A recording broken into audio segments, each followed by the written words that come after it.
દોસ્તો, welcome to ટ્રાન્ઝન classes. તો friends, આશા રાખું છું તમે બધા મજામાં છો, મસ્ત છો. હવે જીટીયુ ડિપ્લોમા સેમેસ્ટર 4 ના ઇલેક્ટ્રિકલ એન્જિનિયરિંગના વિદ્યાર્થી મિત્રો માટે ટૂંક સમયમાં એક્ઝામ શરૂ થવાની છે. તો આ વિડીયોની અંદર આપણે સબસ્ટેશન એન્જિનિયરિંગના મોસ્ટ આઈએમપી ક્વેશ્ચનની ચર્ચા કરતા જશું, બરાબર. હવે આની પહેલા તમે જુઓ તો કે યુડબલઈ અને ઇલેક્ટ્રિકલ મશીન 2 આના મેં આઈએમપીના વિડીયો બનાવી દીધા છે. જો તમે ન જોયેલા હોય તો ડિસ્ક્રિપ્શનની અંદર એની લિંક આપેલી છે, ત્યાંથી તમે જોઈ શકો છો, બરાબર. વન બાય વન આપણે સ્ટાર્ટ કરીએ. હવે જો સબસ્ટેશન છે તમારા માટે આમ જોવા જઈએ તો નવો સબ્જેક્ટ છે, થોડોક થિયરિકલ બેઝડ સબ્જેક્ટ છે, બરાબર. એટલે આની અંદર તમારે થોડુંક વાંચવાનું વધારે થશે. એ ઉપરાંત તમે જો માર્કેટની અંદર તો કે ભાઈ સારી એટલી બધી હજી પુસ્તકો આવેલી નથી, ભલે અતુલ અને ડીકેની આવેલી છે, પણ હજી એ લેવલનું મતલબ પ્રોપર કન્ટેન્ટ હજી એટલું બધું નથી, બરાબર. પણ તમે ડીકે યુઝ કરી શકો છો અતુલના કમ્પેરિઝનમાં, પણ બેયમાંથી થોડું થોડું છે ને આપણે વાંચવાનું થતું હોય છે, બરાબર. હવે આની અંદર 4 તમારે ચેપ્ટર છે. એટલે અત્યારે આપણે અહીંયા તમે જોશો તો ચેપ્ટર નંબર 1 અને ચેપ્ટર નંબર 2 ના આઈએમપી ડિસ્કસ કરશું, અને એના પછી આપણે ચેપ્ટર નંબર 3 અને 4 ના ઘણા બધા વિદ્યાર્થી મિત્રોના મને મેસેજ આવેલા હતા કે સર જે મેં યુડબલઈ નો વિડીયો બનાવ્યો તો એમાં પહેલા 3 ચેપ્ટર લીધેલા હતા, તો એ કે ચેપ્ટર જે બીજા બાકી ચેપ્ટર છે એના વિડીયો ક્યારે બનાવશો? તો ખાસ એ વિદ્યાર્થી મિત્રોને કહેવાનું થશે કે ભાઈ તમે વિડીયો છેલ્લે સુધી જુઓ, કે ભાઈ બધા જ ચેપ્ટરના આઈએમપી એક જ વિડીયોની અંદર આપી દીધેલા છે, બરાબર. એટલે એક વિડીયોમાં તમને બધા આઈએમપી આવી જશે. આ કમ્પ્લીટ થશે એટલે એના પછી જે બીજા 2 ચેપ્ટર બાકી છે એના પણ આઈએમપી આ જ વિડીયોની અંદર તમને કવર થઈ જશે, બરાબર.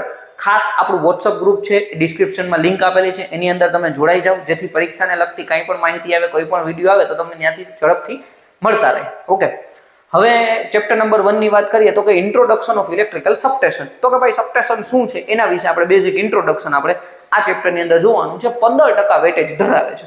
એટલે આમ તમે જોવા જાવ ને તો 10 થી 12 માર્કનું વેટેજ આની અંદર આવે છે, બરાબર. પણ સૌથી મહત્વનું જો કોઈ ચેપ્ટર હોય ને તો આ પહેલા નંબરનું આપણે ચેપ્ટર કહી શકાય, અને સૌથી સહેલું કહી શકાય તો એ પણ આ છે. હવે એમાં તમે જુઓ સૌથી પહેલા નંબરનો ક્વેશ્ચન તમને કહે છે સબસ્ટેશન શું છે, મેઇન ફંક્શન ઓફ સબસ્ટેશન, બરાબર. એટલે સબસ્ટેશનની વ્યાખ્યા આપે ને ભાઈ સબસ્ટેશનના હેતુ શું છે, સબસ્ટેશનનો હેતુ શું છે, મેઇન ફંક્શન શું છે સબસ્ટેશનનું. તો આ તમને ગણતરી કરો ને તો 3 અથવા 4 માર્કની અંદર ક્વેશ્ચન આવી શકે છે, બરાબર. 3 અથવા 4 માર્કની અંદર તમને ક્વેશ્ચન આવી શકે છે. ત્યાર પછી બીજા નંબરનો ક્વેશ્ચન તમારે તૈયાર કરવાનો છે ક્લાસિફિકેશન ઓફ સબસ્ટેશન, કે ભાઈ સબસ્ટેશનના કેટલા પ્રકાર છે, ક્લાસિફિકેશન ઓફ સબસ્ટેશન, બરાબર. એટલે આ તમને જનરલી 4 માર્કની અંદર ક્વેશ્ચન પૂછાઈ શકે છે, મે બી કદાચ 7 માર્કમાં પણ આવી શકે છે ક્લાસિફિકેશન, બરાબર. હવે આમાં તમે જુઓ તો કે ભાઈ હાઈ વોલ્ટેજના આધારે પણ તમને સબસ્ટેશનનું ક્લાસિફિકેશન અલગથી પૂછી શકે છે. પહેલા આપણે ક્લાસિફિકેશન ટોપિક આવ્યો તો એનો મતલબ બધા પ્રકારના ક્લાસિફિકેશન આપણે ભણી લેવાના થશે, બરાબર. પછી એમાં કોઈ ટોપિક બાકી નથી રાખી લેવાનો. ઓકે, ત્યાર પછી તમે જો કમ્પેરિઝન બિટવીન ઇન્ડોર અને આઉટડોર સબસ્ટેશન મોસ્ટ આઈએમપી છે, બરાબર. 4 માર્ક અથવા 7 માર્કની અંદર પણ પૂછાઈ શકે છે. ઓકે, ઇન્ડોર અને આઉટડોર સબસ્ટેશનનું કમ્પેરિઝન છે, મોસ્ટ પ્રોબેબલી 4 માર્કની અંદર આવતું હોય છે, પણ મે બી ક્યારેક ક્યારેક 7 માર્કમાં પણ આવી જાય, બરાબર. આ સાથે સાથે આની જ સાથે તમે જુઓ ને તો કે ભાઈ આઉટડોર સબસ્ટેશનના એડવાન્ટેજીસ એ પણ તમારે એમાં તૈયાર કરી લેવાના થશે. એવો ક્વેશ્ચન પણ તમને આવી શકે છે, બરાબર, કે ઇન્ડોર સબસ્ટેશનના કમ્પેરિઝનમાં આઉટડોર સબસ્ટેશનના એડવાન્ટેજીસ ડિસએડવાન્ટેજીસ સમજાવો. તો એ આમ જોવા જાય તો એક જ ટોપિક જેવું થાય, બરાબર. એટલે કમ્પેરિઝન મોસ્ટ આઈએમપી છે, અને સાથે સાથે એડવાન્ટેજીસ ડિસએડવાન્ટેજીસ પણ તમે વાંચી લેજો. એના પછી તમે જુઓ ટાઈપ્સ ઓફ બસ બાર. હવે જે છે એ સૌથી મહત્વનો ટોપિક છે, મોસ્ટ આઈએમપી આપણે કહી શકાય, બરાબર. કે ભાઈ બસ, પહેલા તો બસ બાર શું છે એ તમારે સમજવાનું છે. પછી આપણે બસ બાર સિસ્ટમ, તો કે ભાઈ આ જે બસ બારની સિસ્ટમ છે એ આપણે સમજવાની છે. આની અંદર તમારે સિંગલ લાઈન ડાયાગ્રામ તમારે જોવાના થશે. હવે આના જે તમે આમ જોવા જાય ને તો જે લાઈન ડાયાગ્રામ છે એ કોઈ પણ બુકમાં એટલા બધા સારા આપેલા નથી. જૂની જે અતુલની બુકો હતી જેમાં સબસ્ટેશન ચેપ્ટર આવતું હતું એની અંદર બસ બાર જે સિસ્ટમ જે લાઈન ડાયાગ્રામ છે એ બહુ સારામાં સારા આપેલા છે. તો એ જે છે એ આપણા વોટ્સઅપ ગ્રુપમાં હું નાખી દઈશ, જે ફોટો કે પીડીએફ બનાવીને, બરાબર, જેથી તમે ત્યાંથી તમે તૈયાર કરી શકો છો. ઓકે, એટલે તમને વાંધો ના આવે. હવે તમે જો એની અંદર આપણી પાસે ટોટલ 4 પ્રકારની સિસ્ટમ છે. સિંગલ બસ બાર, મેઇન અને ટ્રાન્સફર બસ બાર, ડબલ બસ બાર અને રિંગ બસ બાર. ડબલ ની અંદર એ પાછી 3 પ્રકારની સિસ્ટમ છે. ડબલમાં તમે જોશો તો કે ભાઈ એક સર્કિટ બ્રેકર, બરાબર, પર સર્કિટ પ્રમાણે એક સર્કિટ બ્રેકર છે, પછી પર સર્કિટ પ્રમાણે 2 સર્કિટ બ્રેકર છે, અને બ્રેકર અને એ હાફ, એવી રીતના 3 અલગ અલગ પ્રકાર છે ડબલ બસ બાર સ્કીમના, બરાબર. એટલે 4 બસ બાર સ્કીમ છે.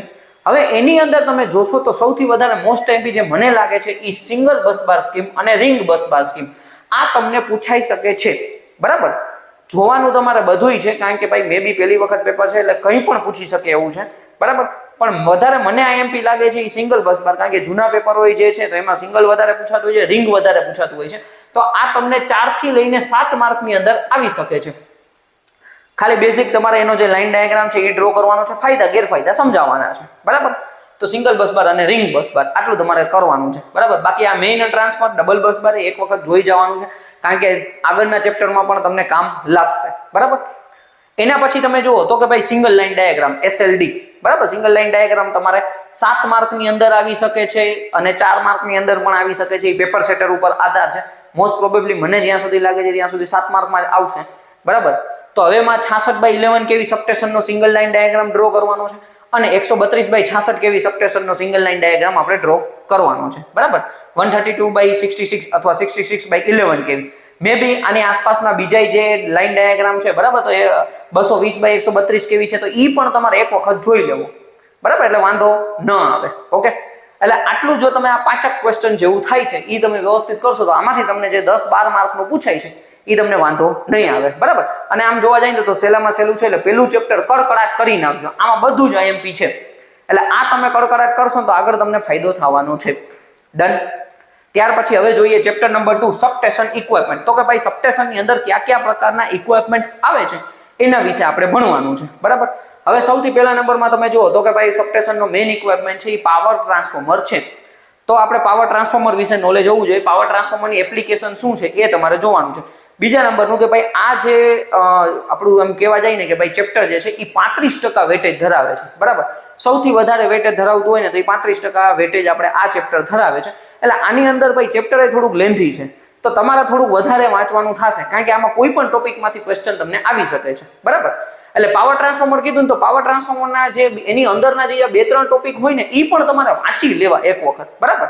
અહીંયા મેં ભલે એવું લખ્યું એપ્લિકેશન, બરાબર, પણ બીજા કોઈ એકાદા આડાવડા ટોપિક હોય તો તમારે વાંચી લેવું. ઓકે, એટલે પાવર ટ્રાન્સફોર્મરની એપ્લિકેશન, બરાબર, કે પાવર ટ્રાન્સફોર્મર ઉપયોગમાં આવે છે. એના પછી ઓપરેશન અને મેન્ટેનન્સ ચેક ઓફ ટ્રાન્સફોર્મર, એટલે ઓપરેશન મેન્ટેનન્સ છે, બરાબર. ચેક એટલે આપણે મેન્ટેનન્સ શેડ્યુલ જે કહીએ છીએ એ જ આપણે ટ્રાન્સફોર્મરનું છે, બરાબર. જે તમે મેન્ટેનન્સમાં પણ ભણી ગયા છો એ જ વસ્તુ અહીંયા આપણે લખવાની છે. પછી કન્ડિશન મોનિટરિંગ ઓફ ટ્રાન્સફોર્મર, આ મને IMP લાગે છે, આ પૂછવાની શક્યતા વધારે છે. કન્ડિશન મોનિટરિંગ, બરાબર, એના ઉપર હું સ્ટાર કરી દઉં છું. પછી ટાઈપ્સ ઓફ આઇસોલેટર, આઇસોલેટરના કેટલા પ્રકાર છે આમાંથી કોઈ પણ તમને પૂછાઈ શકે છે, બરાબર. આઇસોલેટર ખાસ તો કે ભાઈ આપણને ખબર છે વર્ટિકલ છે, બરાબર, વર્ટિકલ બ્રેક, હોરિઝોન્ટલ બ્રેક. ત્યાર પછી એ તમે જુઓ વર્ટિકલ પેન્ટોગ્રાફ. તો આ 3 માંથી કોઈ પણ તમને આવી શકે છે. એની કમ્પેરિઝન જો મેં અહીંયા ટોપિક લખ્યો છે એટલે આઇસોલેટરનું બધું વાંચી લેવાનું છે. 3 પ્રકારના એના ટાઈપ વાંચી લેવાના છે, બરાબર. એની કમ્પેરિઝન વાંચી લેવાની છે, ફાયદા ગેરફાયદા વાંચી લેવાના છે. એમાંથી કંઈ પણ આવી શકે છે, બરાબર. ત્યાર પછી તમે જુઓ તો કે ભાઈ મોસ્ટ IMP ક્વેશ્ચન આપણે કહી દઈએ interlocking sequence of isolator, circuit breaker અને અર્થ સ્વિચ, બરાબર. સિક્વન્સ છે ઓપરેટિંગ સિક્વન્સ એ તમને પૂછી શકે છે, અથવા ઇન્ટરલોકિંગ સિસ્ટમ સિક્વન્સ એ પણ તમને ક્વેશ્ચન પૂછી શકે છે ફેરવીને. બેઝિક વસ્તુ જે સર્કિટ બ્રેકર, આઇસોલેટર અને અર્થિંગ સ્વિચ વચ્ચે જે ઇન્ટરલોકિંગ થયેલું છે એના વિશે તમારે સમજાવવાનું છે, બરાબર. મોસ્ટ IMP ની અંદર આવે છે, ખાસ ધ્યાન દેજો. આ તમને 3 અથવા 4 માર્કની અંદર આવશે, બરાબર. ત્યાર પછી તમે જુઓ bus bar, types of bus bar, એની કમ્પેરિઝન, બરાબર. તો કે ભાઈ હવે જો આ બસ બાર અલગ છે, આ બસ બાર સ્કીમ હતી, બસ બાર સિસ્ટમ હતી. હવે અહીંયા આપણી પાસે છે એ બસ બારના પ્રકાર આપણે જોવાના છે, ટાઈપ્સ ઓફ બસ બાર, બરાબર. તો એ તમારે સ્ટ્રેન ટાઈપ છે, રિજિડ ટાઈપ છે, ફ્લેક્સિબલ છે, એ બધું તમારે આની અંદર આવશે.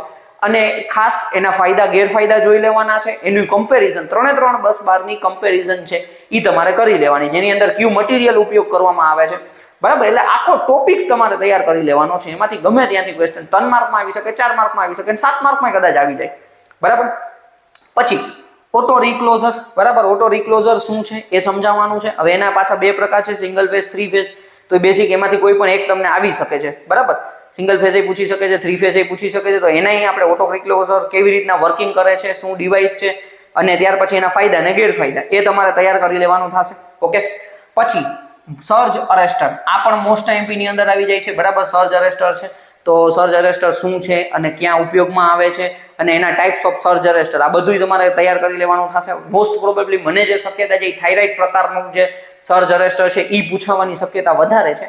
થાઇરાઇડ ટાઈપ, બરાબર. આ યાદ રાખી લેજો અથવા આપણે બુકની અંદર ટીક કરી લેજો, એ વધારે પ્રોબેબિલિટી છે. પણ પછી કંઈ પરીક્ષા જે લેનાર છે એનું કંઈ નક્કી નહીં, ગમે તે પૂછી શકે. એટલે આપણે બધું વાંચી જવાનું, બરાબર. સર્જ અરેસ્ટરના જેટલા પ્રકાર છે એ કરી લેવાના છે. સર્જ અરેસ્ટર શું કામ કરે છે, કેટલા પ્રકારના છે, અને સાથે સાથે એના કમ્પેરિઝન આવતું હોય તો એ કમ્પેરિઝન પણ તમારે વાંચી લેવાનું થશે, બરાબર. એના પછી તમે જુઓ પ્રોપર્ટીઝ ઓફ ઇન્સ્યુલેટર. હવે ઇન્સ્યુલેટર આપણે આની પહેલા આપણે ભણી ગયા છીએ થર્ડ સેમેસ્ટરની અંદર. તો ઇન્સ્યુલેટરની પ્રોપર્ટી શું છે એ 3 અથવા 4 માર્કમાં આવી શકે છે. એ ઉપરાંત ટાઈપ્સ ઓફ ઇન્સ્યુલેટર તો આપણને ખબર છે કે ભાઈ પિન ટાઈપ આવે છે, સસ્પેન્શન ટાઈપ આવે છે, બરાબર, સ્ટ્રેન ટાઈપ આવે છે, પછી આપણે તમે જુઓ સેકલ ટાઈપ આવે છે. તો આજી વખતે પોસ્ટ ટાઈપ પણ વધી જશે, બરાબર. પોસ્ટ પ્રકારના ઇન્સ્યુલેટર છે એ પણ વધી જશે. તો એ અમુક 1-2 ટોપિક ઇન્સ્યુલેટરના વધે છે પ્રકાર, તો એ તમારે ખાસ વાંચી લેવાના છે, બરાબર. એટલે ઇન્સ્યુલેટર વાળો ટોપિક પણ આપણે આઈએમપી ની અંદર કહી શકીએ ભાઈ આવી શકે છે. પછી most IMP PLCC power line carrier communication 7 માર્કની અંદર, બરાબર. 4 માર્કમાં પણ આવી શકે છે, પેપર સેટર ઉપર આધાર છે, પણ મને જ્યાં સુધી શક્યતા લાગે છે ત્યાં સુધી 7 માર્કમાં છે ભાઈ. આને વાંચીને જ જવાનું છે, બરાબર. પાવર લાઇન કેરિયર કોમ્યુનિકેશન 7 માર્કની અંદર મોસ્ટ આઈએમપી છે. ઓકે. ત્યાર પછી comparison between lead acid battery અને નિકલ કેડમિયમ બેટરી, બરાબર. હવે બેટરીનો સેક્શન આવી ગયો તો એની જે કમ્પેરિઝન છે લીડ એસિડ બેટરી અને નિકલ કેડમિયમ બેટરી એની કમ્પેરિઝન કરવાની છે. 4 માર્ક અથવા 3 માર્કની અંદર શક્યતા છે પૂછાવાની. પછી બેટરી ચાર્જિંગની સિસ્ટમ છે તો એમાં ફ્લોટ ચાર્જ અને બૂસ્ટ ચાર્જ, બરાબર. આ બે પ્રકારના ચાર્જિંગ સિસ્ટમ છે, ફ્લોટિંગ ચાર્જ અને બૂસ્ટ ચાર્જ. તો આની અંદર તમારે ભાઈ એનું ખાસ આ બેયનું કમ્પેરિઝન કરી લેવાનું છે. ફ્લોટ ચાર્જ એવી રીતના થાય છે એ પૂછી જોઈ લેવાનું છે, વાંચી લેવાનું છે. બૂસ્ટ ચાર્જ વાંચી લેવાનું છે, બરાબર. એ ઉપરાંત એના ફાયદા ગેરફાયદા બધું જોઈ લેવાનું છે, બરાબર. તો તમને ભાઈ ફાયદો થશે, કારણ કે આ જે ચેપ્ટર છે એમાં વધારે વાંચવાનું છે, એટલે પ્રોપર તમારે તૈયાર કરવાનું થશે, બરાબર. અને વેટેજ એ સૌથી વધારે છે, એટલે તમે જોઈ લો 35% એટલે તમે ગણતરી કરો ને તો આપણે 30% પ્રમાણે 7-21 ઓલમોસ્ટ 25 માર્કની આસપાસનું વેટેજ બને છે. 25 માર્કનું આ થયું, 10 માર્કનું આ થયું, એટલે અહીંયા તમારે 35 માર્ક કવર થયા, બરાબર. અને વાંચવાનું જ છે, વાંચીને જ લખવાનું છે. ઓકે. એટલે ભાઈ બીજા ચેપ્ટર ઉપર થોડું વધારે ભાર દેજો. પહેલા નંબરનું ચેપ્ટર કડકડાટ કરી નાખજો, કારણ કે ભાઈ ઈ 10 માર્ક રોકડા થઈ જાય તો તમને ઘણું બધું બેનિફિટ થઈ જાય. Done. Chapter number 1 chapter number 2 ના મેં આઈએમપી કહી દીધા છે. અહીંયા તમે ઈ પણ જોઈ શકો છો, જ્યાં મેં સ્ટાર કરેલા છે વધારે કહી દીધું છે. મોસ્ટ આઈએમપી તમે ખાસ વાંચીને જાજો, બરાબર. હું સાઈડમાં જાઉં છું, તમે સ્ક્રીનશોટ લઈ લેજો. ત્યાર પછી આપણે નેક્સ્ટ બીજા ચેપ્ટરનું આપણે આઈએમપી જોઈએ.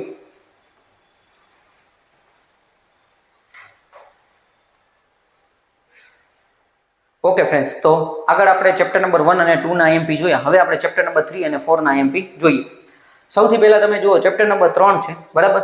સબસ્ટેશન પ્રેક્ટિસ, અર્થિંગ સિસ્ટમ અને કમ્પેન્સેશન ઇક્વિપમેન્ટ, બરાબર. ઓલમોસ્ટ વેટેજ તમે ગણતરી કરો તો 22% છે, બરાબર. એટલે 7 દુ 14, 14 થી 16 માર્કનું વેટેજ ધરાવે છે, બરાબર. એટલે 16 માર્કની આસપાસ જેટલું તમને પૂછાય, બની શકે થોડીક વધારે પણ પૂછાઈ શકે છે, બરાબર.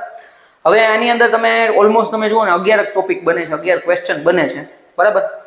હવે સૌથી પહેલા તમે જો રૂટિંગ સબસ્ટેશન ઓપરેશન. ઓકે. તો કે ભાઈ જે સબસ્ટેશન જે છે તો એમાં ડેઈલી શું કામ થાય છે, એનું રૂટિન શું હોય છે એ આપણે કહેવાનું છે. 3 અથવા 4 માર્કની અંદર તમને ક્વેશ્ચન પૂછાઈ શકે છે, બરાબર. એટલે રૂટિંગ સબસ્ટેશન ઓપરેશન થઈ ગયું. ત્યાર પછી બીજા નંબરનો ક્વેશ્ચન છે સ્વિચિંગ સ્કીમ ફોર 765, 220 kV અને 132 kV સબસ્ટેશન. એટલે જે આપણો 765 છે અથવા 132 છે, 220 kV સબસ્ટેશનની અંદર સ્વિચિંગ સ્કીમ એટલે બેઝિક આમ જોવા જાય તો કયા પ્રકારના બસ બાર અથવા બસ બાર સ્કીમનો આપણે ઉપયોગ કરીએ છીએ એ આમાં સમજાવવાનું છે. નાના ટોપિક છે, મે બી કદાચ 3 માર્કમાં એકાદો તમને ટોપ ક્વેશ્ચન આવી શકે. ડાયરેક્ટ તમને એવું પૂછી શકે 765 ની સ્વિચિંગ સ્કીમ સમજાવો, 220 ની સમજાવો અથવા 132 ની, કોઈ પણ એક પૂછાઈ શકે છે, બરાબર. ત્યાર પછી તમે જુઓ પાવર ફ્લો મોનિટરિંગ, બરાબર. આ મોસ્ટ આઈએમપી છે, 7 માર્કની અંદર પણ પૂછાઈ શકે છે, અથવા એનું જે ઇમ્પોર્ટન્સ છે અથવા એનો જે પર્પસ છે એ તમને 3 અથવા 4 માર્કની અંદર પૂછાઈ શકે છે. પાવર ફ્લો મોનિટરિંગ શું છે, એનો પર્પસ શું છે, બરાબર. ત્યાર પછી તમે જુઓ પ્રિવેન્ટિવ, પ્રિડિક્ટિવ અને પ્રોએક્ટિવ મેન્ટેનન્સ. આ 3 મેન્ટેનન્સમાંથી ક્વેશ્ચન આવી શકે છે. એના ફાયદા ગેરફાયદા પૂછી શકે છે, અથવા એની જે કમ્પેરિઝન છે, બરાબર. આ 3ની કમ્પેરિઝન એ પણ તમને પૂછાઈ શકે છે, બરાબર. 3ની કમ્પેરિઝન, અથવા તમે કોઈ પણ તમને એમ કહી દે પ્રિવેન્ટિવ મેન્ટેનન્સ શું છે, પ્રિડિક્ટિવ મેન્ટેનન્સ શું છે, અથવા પ્રોએક્ટિવ મેન્ટેનન્સ શું છે, 3 અથવા 4 માર્કની અંદર એના ફાયદા ગેરફાયદાની બધું તમારે વાંચી લેવાનું થશે, બરાબર. ત્યાર પછી તમે જો અર્થિંગ સિસ્ટમ છે, બરાબર. તો અર્થિંગ સિસ્ટમનો મેઇન પર્પસ શું છે, આ તમને 3 અથવા 4 માર્કની અંદર ક્વેશ્ચન આવી શકે છે, બરાબર. અર્થિંગ સિસ્ટમનો મેઇન પર્પસ. ઓકે. ત્યાર પછી તમે જો કમ્પેરિઝન બિટવીન સ્ટેપ પોટેન્શિયલ અને ટચ પોટેન્શિયલ. સ્ટેપ પોટેન્શિયલ શું છે, ટચ પોટેન્શિયલ શું છે, એનું કમ્પેરિઝન છે, બરાબર. મોસ્ટ આઈએમપી ની અંદર આવે છે. જ્યાં સુધી મને લાગે છે 4 માર્કની અંદર કમ્પેરિઝન પૂછાશે જ, બરાબર. સ્ટેપ પોટેન્શિયલ અને ટચ પોટેન્શિયલની કમ્પેરિઝન. સેમ વસ્તુ કમ્પેરિઝન બિટવીન ટ્રાન્સફર્ડ પોટેન્શિયલ અને ફ્લોટિંગ પોટેન્શિયલ. જો આ લીધેલું છે, મે બી કદાચ આ બેયમાંથી કોઈ પણ એક આવશે, પણ વધારે શક્યતા મને લાગે છે ત્યાં સુધી સ્ટેપ અને ટચ પોટેન્શિયલની છે. અથવા તમને ડાયરેક્ટ એમાં પૂછી શકે સ્ટેપ પોટેન્શિયલ સમજાવો 3 માર્ક, ટચ પોટેન્શિયલ સમજાવો 3 માર્ક, બરાબર. તો આવા નાના નાના ક્વેશ્ચન અલગ પૂછી શકે છે, પણ આપણે તૈયાર કમ્પેરિઝન કરેલું હોય તોય તમે એમાં લખી શકો છો, બરાબર. એટલે વાંચવાનું ભાઈ ઘણું બધું છે, બરાબર, કારણ કે થિયરિકલ વિષય છે, લાંબો વિષય છે. ઓકે, એટલે આ બે કમ્પેરિઝન ખાસ વાંચી જવાના છે, બેમાંથી કોઈ પણ એક તો હશે જ, વધારે શક્યતા આપણી સ્ટેપ અને ટચની. પછી ટાઈપ્સ ઓફ અર્થિંગ સબસ્ટેશન, બરાબર, અર્થિંગ ઇન સબસ્ટેશન. તો ભાઈ આપણે સબસ્ટેશનની અંદર કયા કયા પ્રકારના અર્થિંગ આપણે યુઝ કરી શકીએ છીએ અથવા કયા પ્રકારના યુઝ કરીએ છીએ.